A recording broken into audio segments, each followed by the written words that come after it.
The millionaire collapsed at his daughter's grave, unable to breathe through the pain.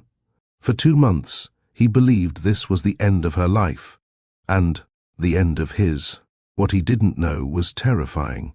His daughter was alive, and her death wasn't a tragedy.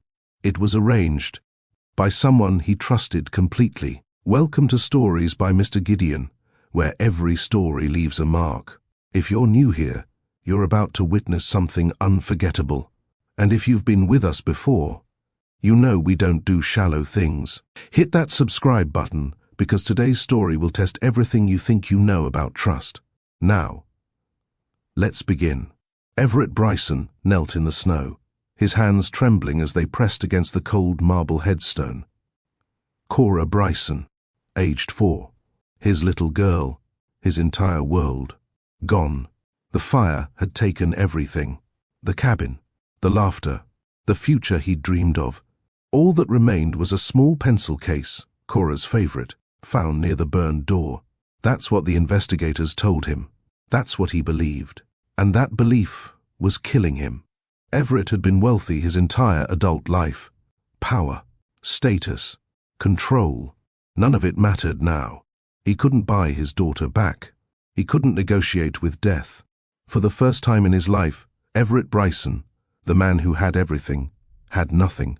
But what Everett didn't know was that 2 weeks after the fire, a paramedic found something in the wreckage. A little girl, alive, covered in soot, terrified, but breathing. The child whispered one word, Cora. No one came looking for her. No missing persons report. No frantic father. So, the authorities placed her with a foster family, assuming she was abandoned, assuming no one cared. But someone did care. Someone knew exactly where she was, and they were counting on Everett never finding out. In the weeks after the funeral, Everett withdrew from everything. No board meetings, no charity galas, no polished smiles for the cameras. His mansion felt like a tomb. Every hallway echoed with memories of Cora's laughter. Every night, he sat in her empty bedroom, holding her stuffed bear, replaying every moment. The way she ran through fields on her tiptoes, the way her curls bounced when he lifted her into the air, the way she said, "I love you, Daddy," every single night before bed. He would never hear that voice again. Or so he thought. Everett's wife, Freya, had vanished shortly after the fire. She'd been pregnant at the time, Everett's unborn child. The night of the fire, she'd sobbed in his arms, begging for forgiveness. "I'm so sorry. I should have watched her. I should have..." Then she disappeared. No calls, no letters, just rumors of asylum retreats and legal maneuvering. Everett offered her half his fortune just to tell him the truth. She never responded.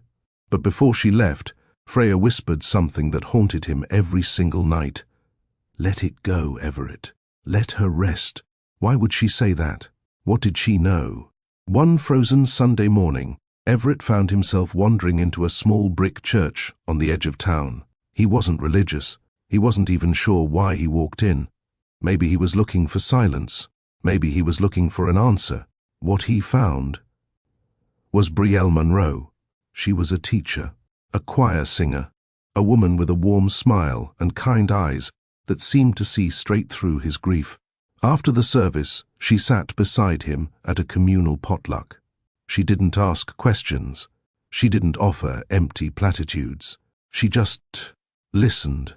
And then she said something that broke him. "I'll pray for Cora's soul. And for yours." Her voice was soft, steady, sincere. For the first time since the fire, Everett felt like someone understood. Over the following weeks, Brielle became a constant presence in Everett's life. She invited him to charity drives, gospel music nights, soup kitchens. She introduced him to her community, a tight-knit circle of families who welcomed him without judgment. Slowly, painfully, Everett began to heal. Brielle never pushed, never rushed. She just stayed, and Everett, desperate for connection, clung to her kindness like a drowning man to driftwood. He trusted her, completely, but what Everett didn't know was that Brielle had been at the hospital the night of the fire. She was the volunteer paramedic on duty. She was the one who found the little girl in the ashes. She was the one who heard the child whisper, "Cora," and she never said a word. Months passed. Everett and Brielle grew closer. He showed her Cora's grave, shared stories of bedtime rituals and birthday parties.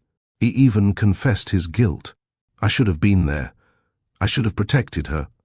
Brielle held his hand, prayed over him, told him it wasn't his fault, but the entire time, she knew. She knew Cora was alive. She knew where the child was, and she said nothing. One cold December evening, Everett took Brielle to the cemetery. They stood together in the snow, silent, as flakes drifted over Cora's headstone. Brielle placed her hand on the marble and closed her eyes. "Sometimes," she whispered, "life surprises us with miracles we never expected." Everett looked at her, confused. "What do you mean?" Brielle smiled softly. "Just hold on to hope." He didn't understand, but he wanted to believe her. What Everett didn't know was that Freya had been quietly draining his accounts for months, using legal loopholes tied to her unborn child, building a new life far away, and counting on Everett's grief to keep him blind. But someone else knew the truth. Someone who had been watching, waiting, gathering evidence, and in exactly 30 days, the statute of limitations on fraud would expire. Time was running out, and the people Everett trusted most were about to reveal who they really were. If you think you know where this is going, you don't. Stay with me, because what happens next will shatter everything you thought you understood about loyalty, love, and lies. Don't click away. You'll regret it. Everett didn't sleep that night. Brielle's words echoed in his mind like a prayer he couldn't decode. Sometimes life surprises us with miracles we never expected. What did she mean? Was it just faith? Comfort? Or did she know something he didn't? He sat in Cora's bedroom, staring at the stuffed bear on her bed, replaying every conversation they'd had since the fire. Every pause, every glance, every soft smile. Was Brielle hiding something? Or was grief finally driving him insane? The next morning, Everett called his lawyer. "I need you to pull every record from the night of the fire. Police reports, medical reports, everything. Everett, we've been through this. Do it again." His voice was sharp, desperate. The lawyer sighed. "I'll see what I can find." Everett hung up and stared out the window. Snow blanketed the fields beyond his estate, silent and still. Somewhere out there, the truth was waiting. He just had to find it before it buried him alive. But what Everett didn't know was that the clock had already started ticking. 300 miles away, Freya Moore sat in a lawyer's office, signing documents with a calm, satisfied smile. Her belly had grown. Her unborn son, Everett's heir, was due in 4 months. And in exactly 29 days, the statute of limitations on challenging the inheritance transfer would expire. After that, the money would be untouchable. The lawyer slid another form across the desk. "This finalizes the trust fund in your son's name. Once it's processed, Mr. Bryson will have no legal claim." Freya's pen hovered over the signature line. "And if he tries to contest it, he'd need proof of fraud. And you've been very careful." She signed. The pen scratched across the page like a knife. "He'll never know," she whispered. The lawyer didn't respond. He didn't need to. They both knew Everett was too broken to fight back. Back in town, Brielle was standing in front of her bathroom mirror, phone pressed to her ear. Her voice was low, urgent. "I know. I'm running out of time." A pause. "No, he doesn't suspect anything yet, but he's starting to ask questions." Another pause. Longer this time. "I can't just tell him. Not without proof. It'll destroy him all over again." She closed her eyes, exhaling slowly. "I need 3 more weeks, that's all. Then we move." She hung up. Her reflection stared back at her, tired, conflicted, determined. She'd been carrying this secret for 2 months, and it was getting heavier every single day. That evening, Brielle invited Everett to a small community dinner at the church. He didn't want to go. He wanted to stay home and wait for his lawyer's call. But Brielle insisted. You need people around you, Everett. Isolation isn't healing. She was right. He knew she was right. So he went. The church hall was warm and crowded. Families laughed over plates of gumbo and cornbread. Children ran between tables, shrieking with joy. Everett sat in the corner, watching it all like a ghost. He didn't belong here. Not anymore. Not without Cora. But then Brielle sat beside him, sliding a plate of food in front of him. You haven't eaten today, have you? He shook his head. She smiled softly. Eat. You'll feel better. He picked at the food, forcing himself to swallow. And for a moment, just a fleeting, fragile moment, he felt almost human again. Across the room, an older woman approached them. Her name was Ms. Lorraine, a church elder with silver hair and kind eyes.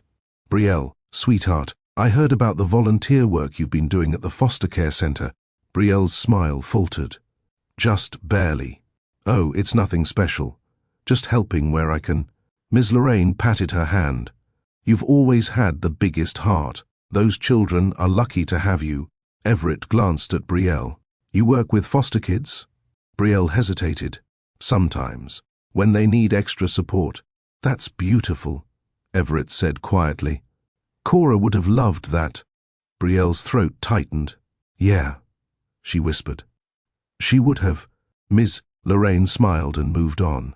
But Everett didn't miss the way Brielle's hands trembled as she reached for her glass of water.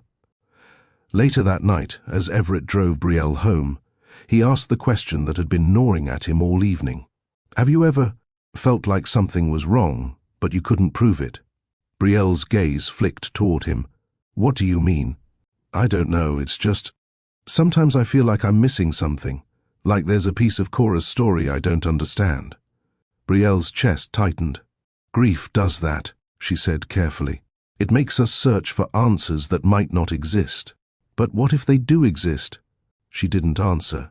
Everett pulled up to her house and turned to face her.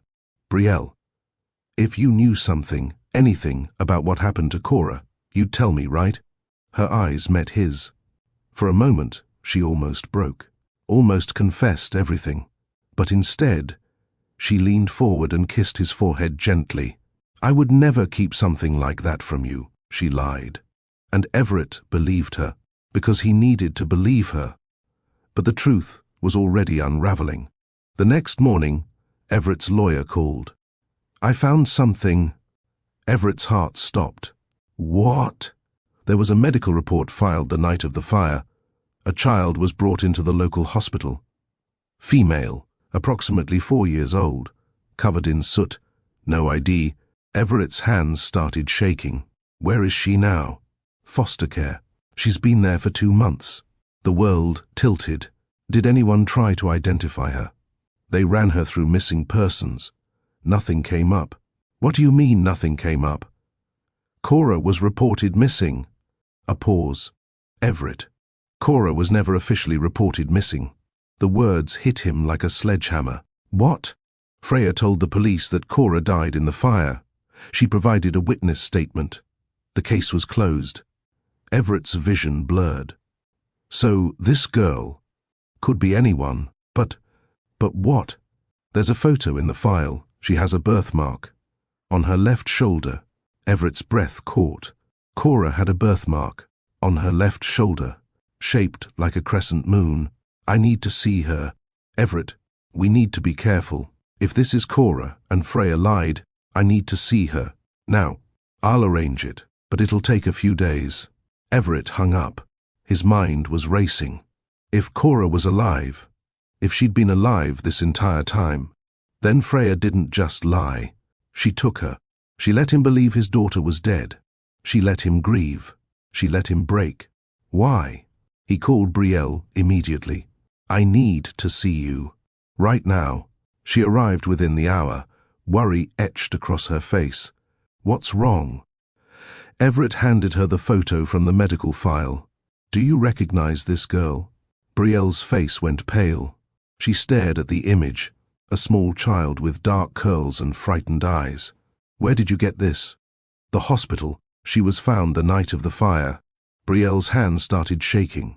Everett, is this Cora. She couldn't speak, couldn't breathe. Everett grabbed her shoulders. Brielle, please. Is this my daughter? Tears filled her eyes. I don't know, she whispered. But she did know. She'd known from the beginning. Everett pulled away, pacing the room like a caged animal. I need a DNA test. I need to know for sure. Everett, if this is Cora, and Freya finds out you're looking, I don't care what Freya knows. I need the truth. Brielle wiped her eyes. Okay, she said quietly. I'll help you. And she meant it, because Brielle had been gathering evidence for weeks. She'd been waiting for the right moment to reveal what she knew. And that moment was finally here. But what neither of them knew was that Freya was already watching. She'd hired a private investigator the moment Everett started asking questions. And now, sitting in her lawyer's office 300 miles away, she listened to the recorded phone call between Everett and his lawyer. Her jaw tightened. He knows. The lawyer leaned back in his chair. Not necessarily. He has suspicions. He's requesting a DNA test. That'll take weeks to process through official channels. Freya's eyes narrowed. Then we move up the timeline. What are you suggesting? I'm suggesting we finalize everything. Now. Before he has a chance to contest it. The lawyer hesitated. That's risky. Riskier than letting him find Cora? Silence. Freya stood, placing both hands on the desk. I didn't come this far to lose now. Process the final transfer. Today, the lawyer nodded slowly. It'll be done by tonight. Freya smiled. A cold, calculated smile. Good. Back in town, Everett was driving to the foster care facility. His lawyer had arranged a supervised visit under the pretense of a potential adoption inquiry. Brielle sat beside him in the passenger seat, silent and tense. Are you okay? He asked. She nodded, but her hands were clenched in her lap. What if it's not her? Then we keep looking. And if it is? Everett's voice cracked. Then I get my daughter back. The foster care center was a small, modest building on the edge of town. A social worker met them at the door, a middle-aged woman with a clipboard and a tired smile. Mr. Bryson? Yes. Follow me. She led them down a narrow hallway lined with children's drawings. Laughter echoed from somewhere deeper in the building. Everett's heart was pounding so hard he thought it might burst. The social worker stopped in front of a door. She's in here. But I need to warn you, she doesn't talk much. She's been through a lot. I understand. The door opened, and there she was, a little girl with dark curls, sitting on the floor with a coloring book. She looked up, and Everett's world stopped. Her eyes, her face, the way she tilted her head when she was curious. It was Cora. It was his Cora. He dropped to his knees. Hi, sweetheart. The girl stared at him, uncertain. Do you remember me? She didn't answer. Everett's chest tightened. It's okay. You don't have to be scared. He pulled a small stuffed bear from his jacket, the one Cora used to carry everywhere. Do you remember this? The girl's eyes widened. She reached for it slowly, her fingers brushing the worn fabric. And then, in the smallest, quietest voice, Daddy. Everett broke. He pulled her into his arms, sobbing into her hair. Yes, baby. Yes. It's me. I'm here. I'm so sorry. I'm so sorry.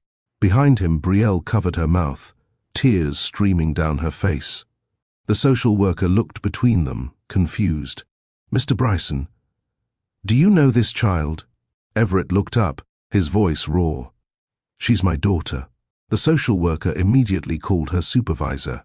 Within an hour, the room was filled with officials, police officers, and child protective services. Everett explained everything. The fire, Freya, the missing persons report that was never filed. They took statements, photos, DNA samples, and promised results within 72 hours. But Everett didn't need 72 hours. He already knew. As they left the building, Brielle finally spoke. Everett, there's something I need to tell you. He turned to her, still dazed. What? She took a breath. I was there. The night of the fire, His face went blank. What are you talking about? I was the paramedic on duty. I found her in the wreckage. Everett stared at her, uncomprehending.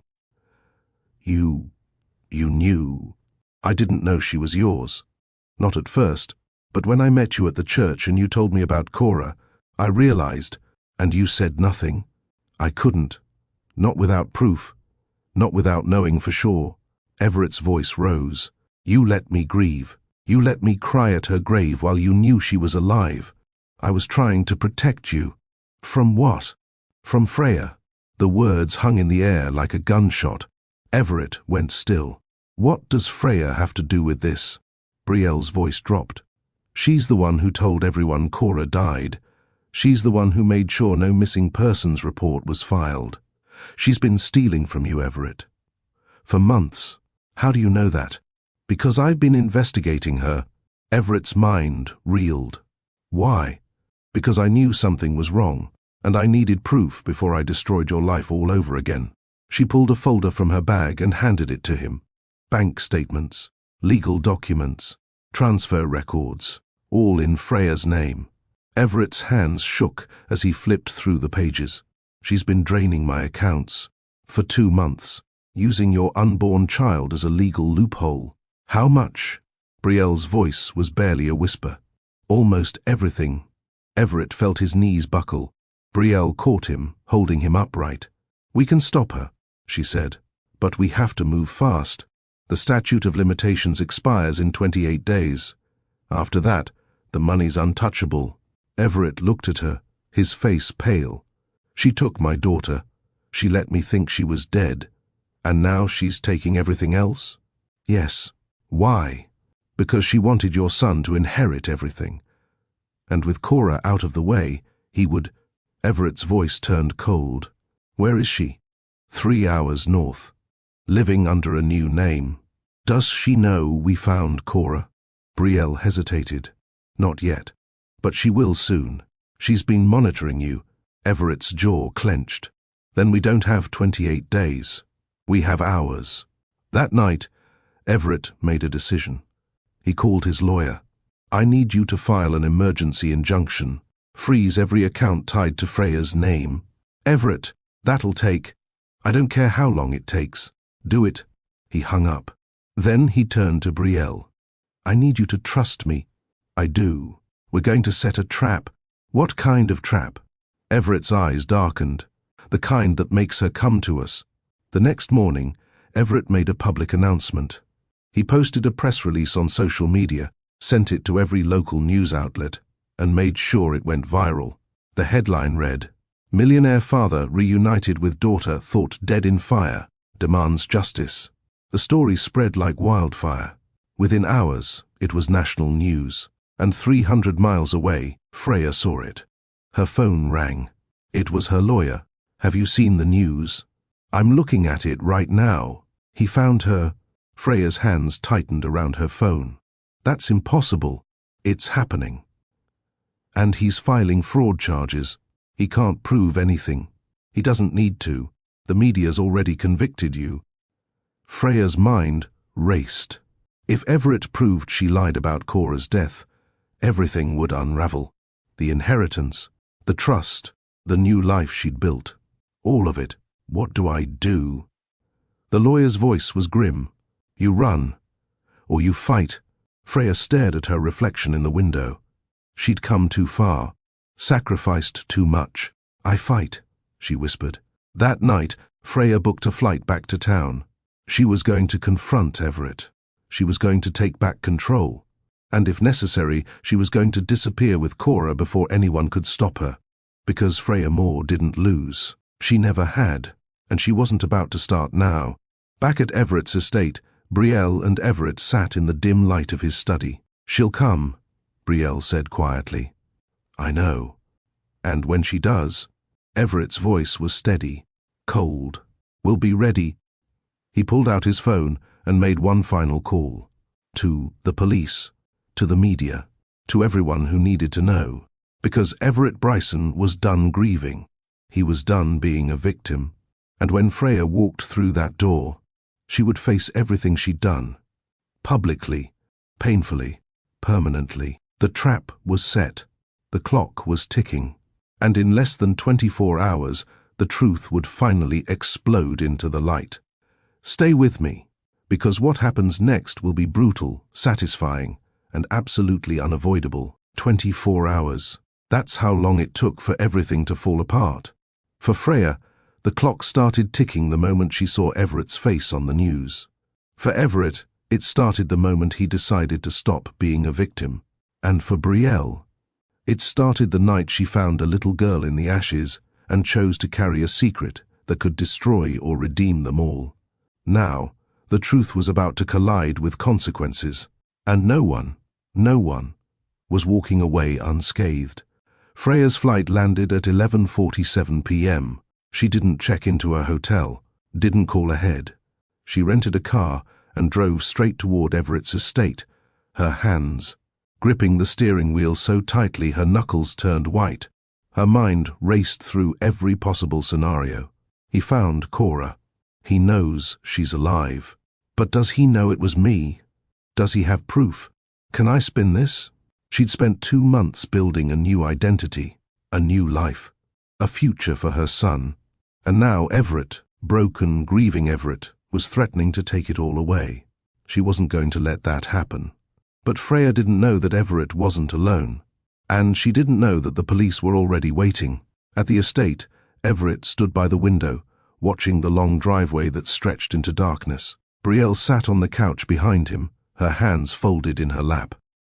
"She'll be here soon," Brielle said quietly. Everett didn't respond.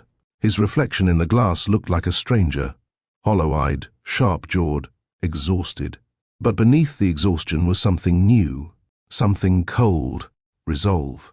"When she gets here," Everett said, "I need you to stay calm. Let me handle it."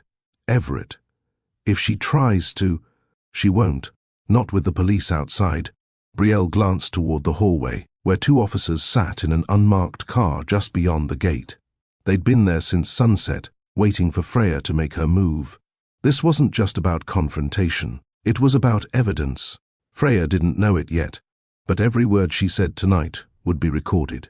Every lie, every justification, every desperate attempt to rewrite the story. And when it was over, the world would know exactly who she was. At 12:34 a.m., headlights appeared at the end of the driveway. Everett's jaw tightened. "She's here." Brielle stood, moving beside him. "Are you ready?" Everett's voice was steady, final. "I've been ready since the day I buried an empty grave." Freya parked in front of the house and stepped out, her coat billowing in the cold wind. She didn't knock. She walked straight through the front door like she still lived there, like she still had the right. And when she saw Everett standing in the center of the room, arms crossed, face unreadable, she stopped. For a moment, neither of them spoke. The air between them was thick with everything unsaid. Then Freya broke the silence. "You made a mistake going to the press." Everett's expression didn't change. "Did the first? You have no idea what you've done." "I found my daughter." Freya flinched. Just barely. But Everett saw it. She was never lost, was she? Freya's eyes darted toward Brielle, then back to Everett. "I don't know what you think you know. I know you lied." His voice was calm, controlled, but there was venom beneath it. "I know you told the police Cora died in the fire. I know you filed a witness statement. I know you made sure no one looked for her." Freya's hands trembled. "You don't understand." "Then explain it to me." Silence. Freya's mind raced. She could deny it, spin it, claim ignorance. But Everett's eyes told her something terrifying he already knew. And he had proof. Freya's voice cracked as she spoke. "I didn't want this. I never wanted to hurt you. You let me bury an empty grave. I was trying to protect our son." Everett's face twisted. "By killing our daughter." "She's not dead. Because you got caught." The words echoed through the room like a gunshot. Freya stepped back, tears streaming down her face. "I made a mistake, Everett. I panicked. The fire, it wasn't supposed to happen. And when I realized Cora was missing, I thought." "You thought what?" That it was convenient? No.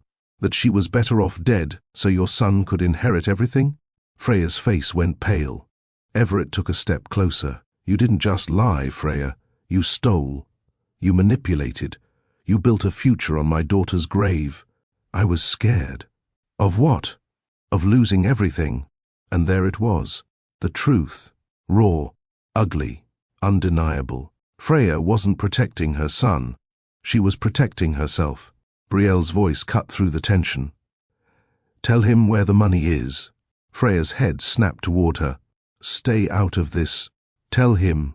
This has nothing to do with you. Brielle stepped forward, her voice like steel. You've been transferring funds into offshore accounts for 2 months. You've been using your pregnancy as a legal shield, and in 26 days, the statute of limitations would have protected you from prosecution.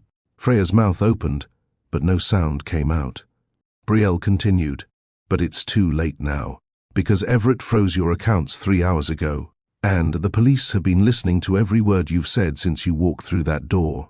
Freya's eyes widened in horror. What? Everett pulled a small recording device from his pocket. You're right about one thing, Freya. I made a mistake. He set the device on the table. I trusted you. Freya lunged for the door. But before she could reach it, 2 police officers stepped inside, blocking her path. Freya Moore, you're under arrest for fraud, child endangerment, and filing a false police report. No, wait, please. They pulled her arms behind her back, snapping handcuffs around her wrists.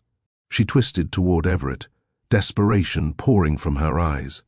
Everett, please, I'm carrying your child. You can't do this. Everett's voice was ice. You should have thought about that before you buried my daughter. Freya screamed as they dragged her toward the door. I'm sorry. I'm so sorry. Please.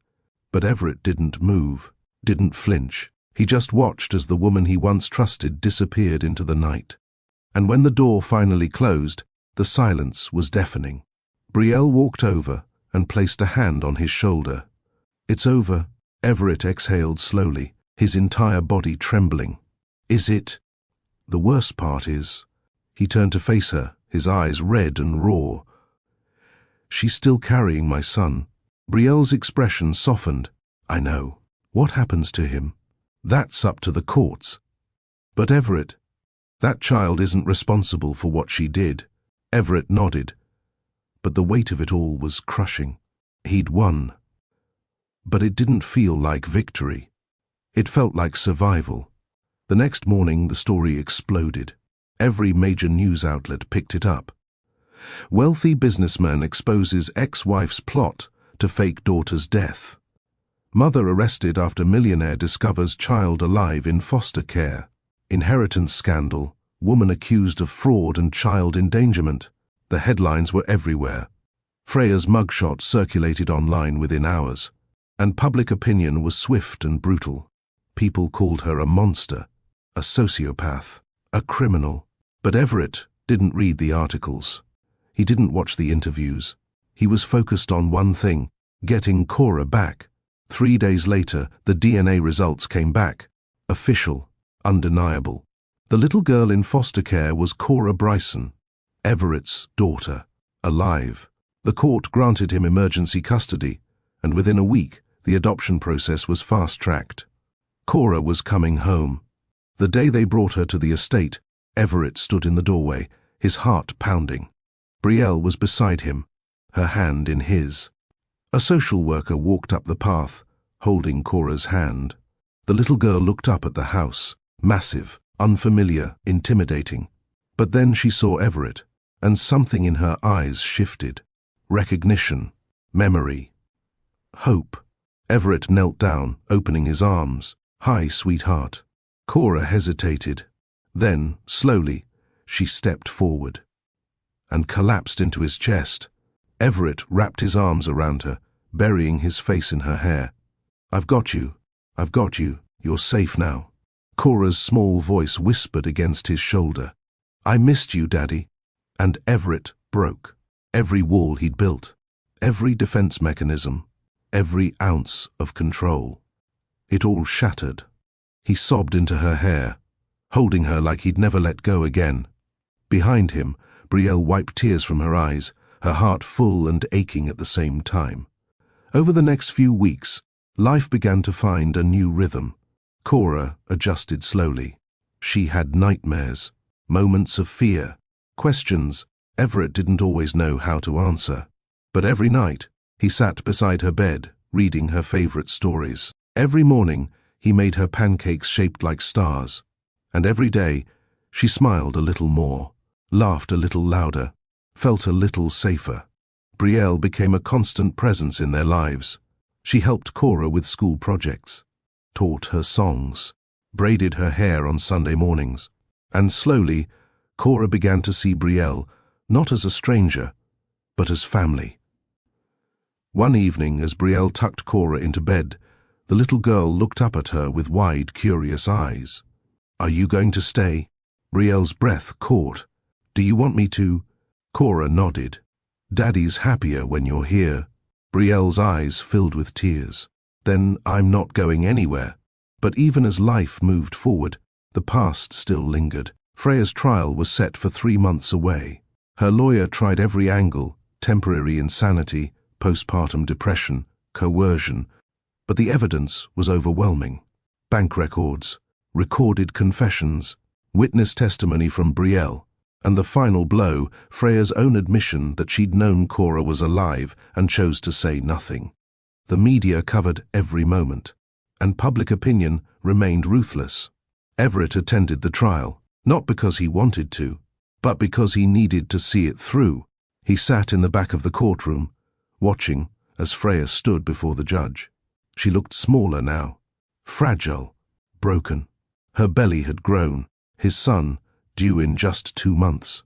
And despite everything, Everett felt a flicker of something he didn't expect. Pity, not forgiveness, but pity. When the judge asked if Freya had anything to say before sentencing, she stood slowly. Her voice was barely a whisper. "I know what I did was wrong. I know I hurt people I loved. I was selfish, scared, desperate." She looked toward Everett, tears streaming down her face. "I'm sorry, Everett. I'm so sorry." Everett didn't respond. He just stared at her, his face unreadable. The judge spoke. "Freya Moore, you are hereby sentenced to 6 years in prison for fraud, child endangerment, and filing a false police report. You will be eligible for parole after 4 years, pending good behavior." Freya's knees buckled. The bailiff caught her before she collapsed, and as they led her away, she looked back one last time. But Everett had already turned and walked out. Outside the courthouse, reporters swarmed. Microphones, cameras, questions shouted from every direction. "Mr. Bryson, how do you feel about the sentencing? Do you think justice was served? What's next for you and Cora?" Everett stopped. He looked directly into the camera. And for the first time in months, he smiled. "Justice isn't just about punishment, it's about healing. And my daughter is home. That's all that matters." He turned and walked away, Brielle's hand in his. 6 months later, Everett and Brielle stood in the same church where they first met. The pews were filled with friends, family, and neighbors, black and white, rich and poor, all gathered together. Cora stood between them, holding both their hands. She wore a white dress with flowers in her hair, and when the pastor asked if they were ready to commit to each other, to this family, to this new beginning, Everett looked at Brielle. Brielle looked at Cora, and Cora looked at both of them, beaming. "We do," they said together. The reception was held in the church hall. Music, laughter, dancing. Everett watched as Cora twirled on the dance floor, her dress spinning like a cloud. Brielle slipped her hand into his. "You did it," she whispered. "We did it." She smiled. "What happens now?" Everett pulled her close. "Now? We live." But life wasn't perfect. It never is. 2 months later, Freya gave birth to a son. Everett received a letter from her lawyer. She wanted him to have custody. She didn't want her son growing up in the system. Everett stared at the letter for a long time. Brielle sat beside him. "What are you thinking?" "I'm thinking, he's innocent. He is. And he's Cora's brother. Brielle nodded. What do you want to do? Everett exhaled slowly. I want to give him a chance. 3 weeks later, Everett and Brielle brought the baby home. Cora peered into the bassinet, her eyes wide with wonder. Is he really my brother? Everett knelt beside her. Yes, sweetheart. He is. What's his name? Everett glanced at Brielle. They'd talked about this, debated it, and finally decided. His name is Samuel. It means heard by God. Cora smiled. Hi, Samuel. And just like that, their family grew. Over the months that followed, Everett rebuilt his life.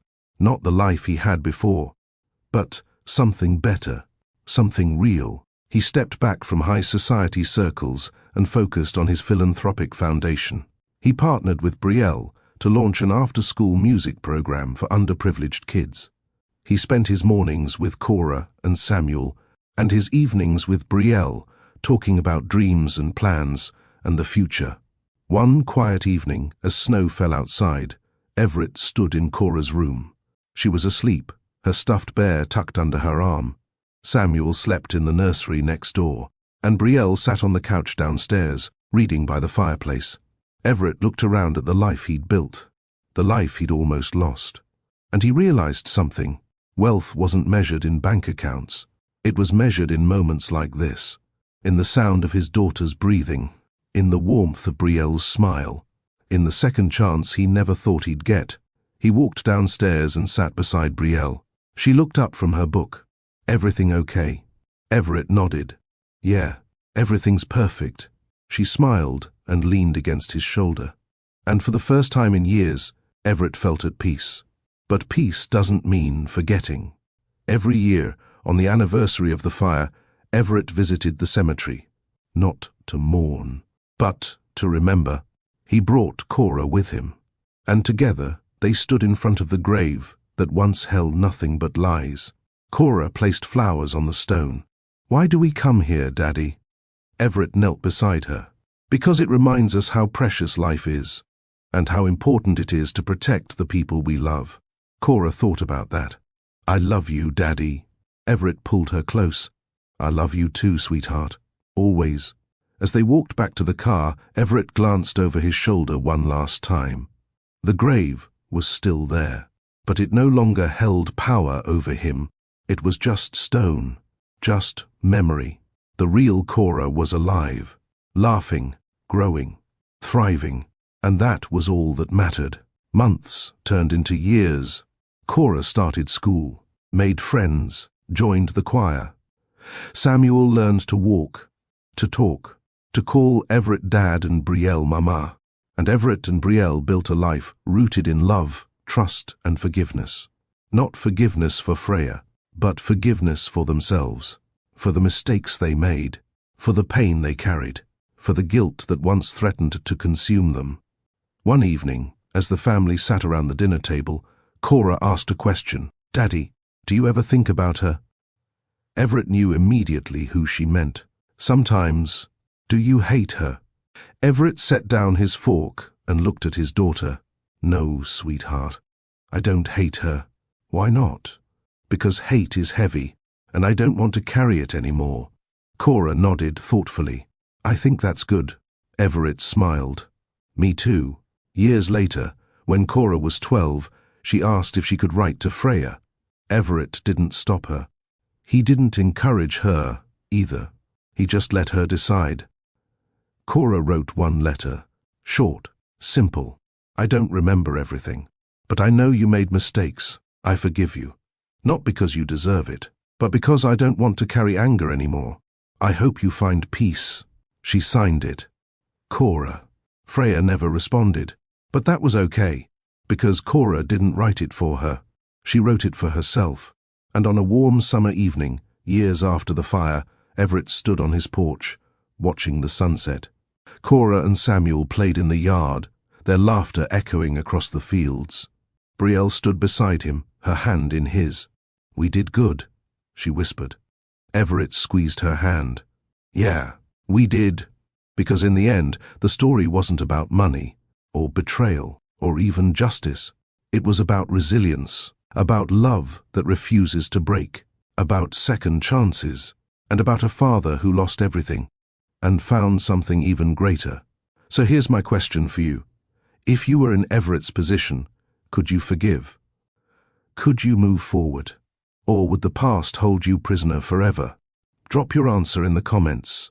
And if this story moved you, if it made you think, feel, or see the world a little differently, hit that like button and subscribe.